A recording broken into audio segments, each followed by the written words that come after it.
Mehran town में 16 मजदूरों की अलमनाक हलाकतों के 4 दिन बाद पुलिस ने फैक्ट्री मालकान की तलाश में कई जगह छापे मारे, लेकिन वो हाथ ना आए। मालिक और मैनेजर ने अपने मोबाइल फोन बंद कर दिए हैं, जैसा कि एज यूजुअल होता है। फैक्ट्री मालिक अली मेहता और दीगर साथियों के नाम ECL में शामिल करने के लिए दरखास्त वजारत दाखिला को अरसाल करने का फैसला भी हुआ है। सिंध बिल्डिंग कंट्रोल अथॉरिटी को भी शायद कुछ होश आया, जिसने मेहरान टाउन के रिहायशी प्लॉट्स पर कायम 20 से ज्यादा फैक्ट्रीज को सील कर दिया। दूसरी जानिब कमिश्नर कराची के बाद अब कराची डेवलपमेंट अथॉरिटी ने भी सानिया मेहरान टाउन का जिम्मेदार महकमा लेबर को करार दिया है। DG KDA आसिफ मेमन का कहना है कि labour department health and safety को चेक करने का जिम्मेदार था, SBCA बिल्डिंग प्लान देखने का जिम्मेदार था, लेकिन हुकूमत ने सानिया बल्दिया टाउन से भी कोई सबक नहीं सीखा। प्योरली रेजिडेंशियल एरिया है और इस एरिया में देखा है तो चारों तरफ फैक्ट्रियाँ हैं, कुछ कब्जे हैं, कुछ क्या है। तो हमारे पास तो बिल्कुल क्लियर पॉलिसी है। अनफॉर्चुनेटली जिस पे कोई आज दिन तक अमल दरामद नहीं हुआ वो अलाटमेंट की वायलेशन है, लीज की वायलेशन है। लैंड यूज़ जिन्होंने वायलेशन की है वो उन पे हम उसका सख्ती से एक्शन लेंगे। हम उसको कैंसिल करेंगे, उसकी लीज एग्रीमेंट ख़त्म करेंगे, उसकी अलाटमेंट ऑर्डर कैंसिल करेंगे फर्स्ट स्टेज में। तो लेकिन ये रेगुलेटरी अथॉरिटी आपको पता है, लेबर डिपार्टमेंट को हेल्थ एंड सेफ्टी देखना है, SBCA को बिल्डिंग प्लान देखना है। बल्दिया इंसिडेंट हमारे लिए एक बहुत बड़ा आई ओपनर था और इत्तेफाक से उस वक्त में लेबर डिपार्टमेंट था एज एडिशनल सेक्रेटरी। तो हमने देखा कि रजिस्ट्रेशन भी नहीं थी, 255-60 लोग वहाँ पे जान बैक हुए और कोई इस तरह का कोई लॉ की इन्फोर्समेंट नहीं थी। बात बिल्कुल सिंपल है और बिटवीन द लाइन है। लॉ हमारे पास हैं, उनकी प्रॉपर इन्फोर्समेंट होगी तो इस तरह का कोई इंसिडेंट नहीं होगा। आप सिर्फ अफसरान ही इसमें शामिल नहीं है, जो ऑनर हैं वो शामिल है। और अब आप आगे देखिएगा, जब हम एक्शन लेना शुरू करेंगे तो देखिएगा कौन कौन लोग आते हैं ऐसी एक्शन को रोकने के लिए। तो आपको सब पता है मेरे से ज़्यादा। सो वी होप सो कि इस मामले पर उन फैमिलीज को कुछ इंसाफ मिल सके। एक और अहम मामला, कराची में साबिक रेंजर्स एहलकार, डकैत और पुलिस के आला अफसरान मंशियात फरोशों के सरपरस्त निकले। जी हाँ, गुज़िश्ता रोज लियाकताबाद में कत्ल होने वाला साबिक रेंजर्स एहलकार डकैत निकला, जिसने साबिक रेंजर्स एहलकार ने कुछ माह कबल लियाकताबाद के एक घर से 5 तोला सोना और कैश लूटा था। पुलिस के मुताबिक मकतूल इरफान साथियों के हमरा डकैतियों में मुलव्विस था और एक साथी हमजा से उसके इख्तिलाफात चल रहे थे, तो मुमकिना तौर पर उसी ने कत्ल किया है। दूसरी जानिब मंशियात फरोशों को पकड़ने वाली पुलिस खुद भी मंशियात का कारोबार कर रही है। इंटेलिजेंस रिपोर्ट के मुताबिक कराची पुलिस 363 मंशियात के अड्डों की सरपरस्ती कर रही है। मंशियात फरोशों की पुष्पनाही करने वाले इन 100 से ज्यादा पुलिस अफसरान की लिस्ट IG सिंध को भेज दी गई है, जिसमें SHO से लेकर हेड मोहर तक शामिल हैं। करप्ट पुलिस अफसरान चर्स, हेरोइन, अफीम और आइस बेचने वालों से भत्ता लेते हैं। इसी तर्ज की एक रिपोर्ट पहले भी आई थी। अहमद रहमान मेरे साथ मौजूद हैं। इन दोनों मामलात पर बात करते हैं। अहमद, सबसे पहले तो आप सानिया मेहरान टाउन के हवाले से बताएं कि वहाँ अभी क्या डेवलपमेंट हुई है, मालिकों का कुछ पता चल सका है?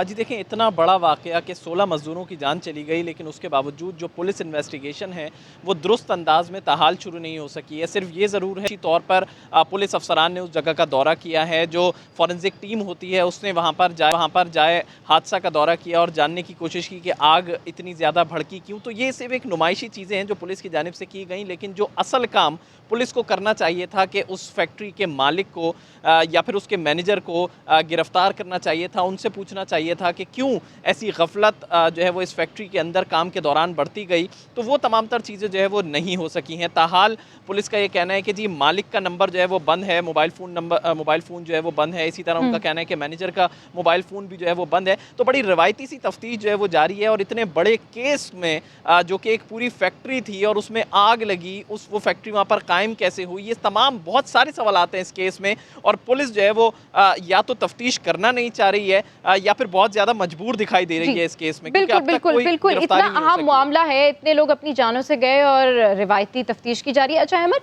ये जो रेंजर्स एहलकार वाला मामला है, इस हवाले से बताइए कि इस रेंजर्स एहलकार को क्यों निकाला गया था? मकतूल के अपने साथी से इख्तिलाफात की क्या वजह सामने आई और क्या ये फरार साथी हमजा पकड़ा गया?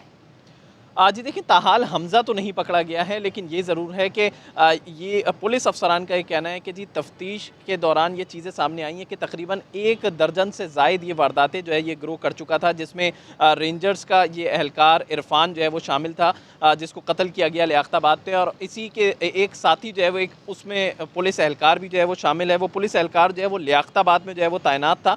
तो वो जी। पुलिस एहलकार और ये रेंजर्स एहलकार और इनके साथ कोई 3 और लोग शामिल हैं, और वो ये तमाम 5 अफराद मिलकर जो है वो मुख्तलिफ इलाकों में वारदातें किया करते थे। लियाकताबाद में इनकी वारदातें जो है वो ज़्यादा हैं, लेकिन इनका जो झगड़ा बताया जा रहा है वो ये बताया जा रहा है कि जी कोई रकम जो है वो इन्होंने लूटी थी, और उसमें तकसीम के मामले पर जो है वो झगड़ा शुरू हुआ था, जिसमें इरफान जो कि रेंजर्स का साबिक एहलकार है वो, और हमज़ा जो कि एक आम आदमी है, किसी फोर्स से उसका ताल्लुक नहीं है, लेकिन वो इनका एक डकैती साथी था, डकैतों का इनका साथी था। तो इनकी आपस में जो है वो किसी बात पे इख्तलाफ हुए हैं पैसों के तकसीम के हवाले से। उस पर हमज़ा की जानिब से जो है वो गोली चलाई गई है। पुलिस इन्वेस्टिगेशन इस सिमत में आगे चल ज़रूर रही है, लेकिन ये हतमी तौर पर नहीं है। पुलिस का ये कहना है कि जी जैसे ही केस हल होगा तो उसके बाद ही जो है वो अमर, ये पता जो चल सकेगा। इंटेलिजेंस रिपोर्ट है इसमें कितने अहम नाम शामिल हैं, किन किन इलाकों के एसएचओज का जिक्र किया गया है, और किस डिस्ट्रिक्ट में कितने अड्डे हैं जहां पुलिस सरपरस्ती कर रही है?